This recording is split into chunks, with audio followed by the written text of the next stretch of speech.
तुम सोचते हो कि कर्म सिर्फ वही है जो तुम अपने हाथों से करते हो, लेकिन अगर मैं कहूं कि तुम्हारा हर विचार भी एक कर्म है। श्री कृष्ण कहते हैं, हे मनुष्य, तुम कर्म को केवल अपने कार्यों तक सीमित समझते हो, लेकिन कर्म केवल हाथों से नहीं होता। कर्म तुम्हारे विचारों से भी होता है, तुम्हारे शब्दों से भी होता है और तुम्हारे इरादों से भी होता है। जिस दिन ये बात समझ जाओगे, उस दिन अपना जीवन बदलते हुए देखोगे। सुनो, यदि कोई व्यक्ति तुम्हारी सहायता करता है लेकिन उसके मन में केवल स्वार्थ है, तो उसका कर्म उतना पवित्र नहीं जितना उस निर्धन व्यक्ति का जो स्वयं भूखा रहकर भी किसी और को भोजन दे देता है, क्योंकि कर्म का मूल्य उसके आकार से नहीं, उसके उद्देश्य से तय होता है। हे मनुष्य, लोग कहते हैं मैंने किसी का बुरा नहीं किया, लेकिन क्या तुमने कभी सोचा, किसी को अपमानित करने से पहले जो घृणा तुम्हारे मन में उठी, क्या वह भी कर्म नहीं था? किसी की सफलता देखकर जो ईर्ष्या तुम्हारे भीतर जगी, क्या वह भी कर्म नहीं था? किसी के दुख पर जो तुम्हारा हृदय कठोर रहा, क्या वह भी कर्म नहीं था?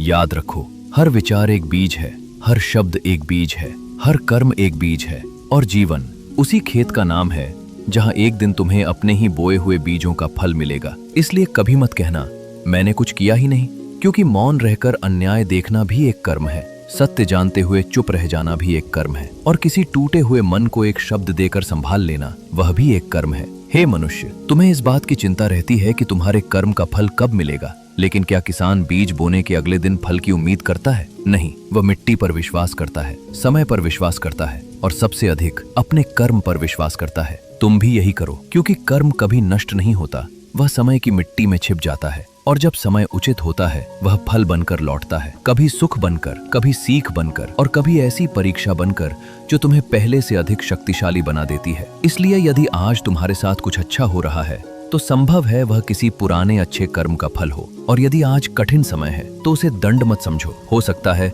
वह तुम्हें बेहतर मनुष्य बनाने का अवसर हो। हे मनुष्य, अपने कर्म पर अधिकार रखो, फल पर नहीं, क्योंकि फल तुम्हारे हाथ में नहीं, लेकिन ऐसा कर्म करना जिस पर तुम्हें स्वयं गर्व हो, वह सदैव तुम्हारे हाथ में है। जब तुम्हारा हर विचार पवित्र होगा, हर शब्द सत्य होगा और हर कर्म निस्वार्थ होगा, तब तुम्हें सफलता पाने के लिए भागना नहीं पड़ेगा, सफलता स्वयं तुम्हारे पास आएगी। और याद रखो, कर्म का सबसे बड़ा पुरस्कार धन नहीं होता, कर्म का सबसे बड़ा पुरस्कार रात को शांति से सो पाना होता है। जिस दिन तुम्हारा अंतःकरण शांत होगा, समझ लेना तुम्हारे कर्म सही दिशा में है।